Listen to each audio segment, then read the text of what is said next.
Hello everyone, we will discuss measurement of flow. Generally, flow is measured in two ways, volumetric basic and on the basis of weight. The flow of solids are usually measured in terms of mass per unit time or weight per unit time.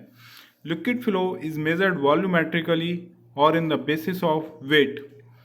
Gaseous flow is normally measured volumetrically. Rotameter is a device that measures the volumetric flow rate of fluid in a closed tube.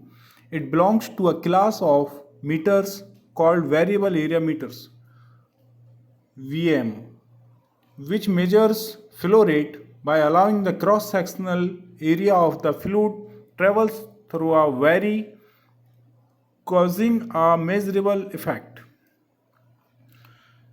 The first variable area meter with rotating float was invented by Carl Kuipers in 1908. This is described in the German patent. Felix Meyer founded the company in recognizing the fundamental importance of this invention. They improved this invention with new shapes of the float and the glass tube.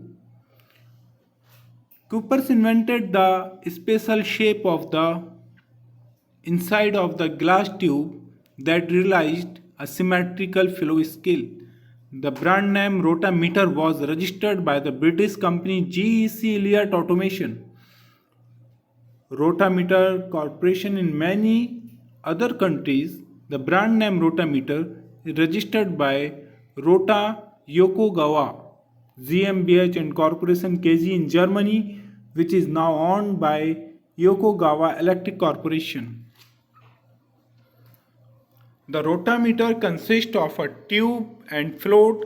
The float responds to flow rate changes in linear and a 10 to 1 flow range or turn down in is standard. This is the construction of the rotameter. A rotameter is made up of a tapered tube and a float inside it. The glass tapered tube has a scale on the surface or a scale is placed adjacent to it according to purpose.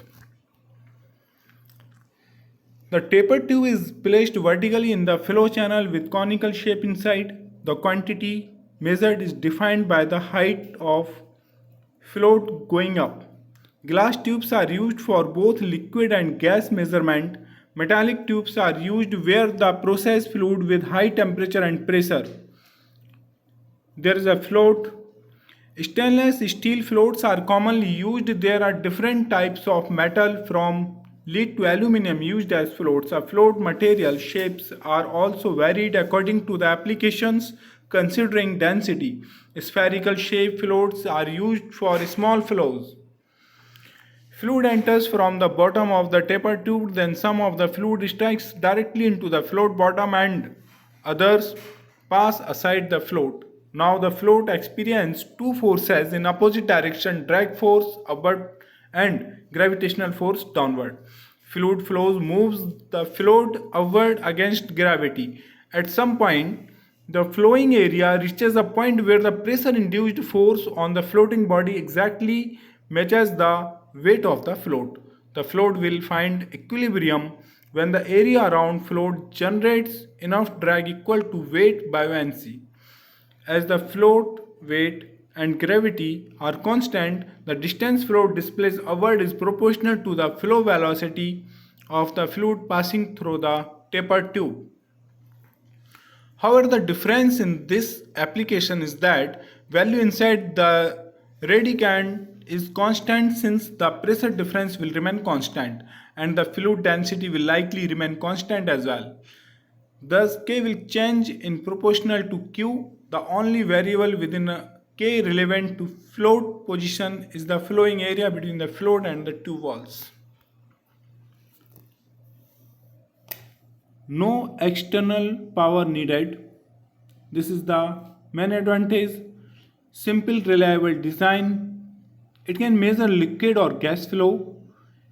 Scale is approximately linear. It can measure flow rates of corrosive fluid, better range ability, low cost, and low pressure drop.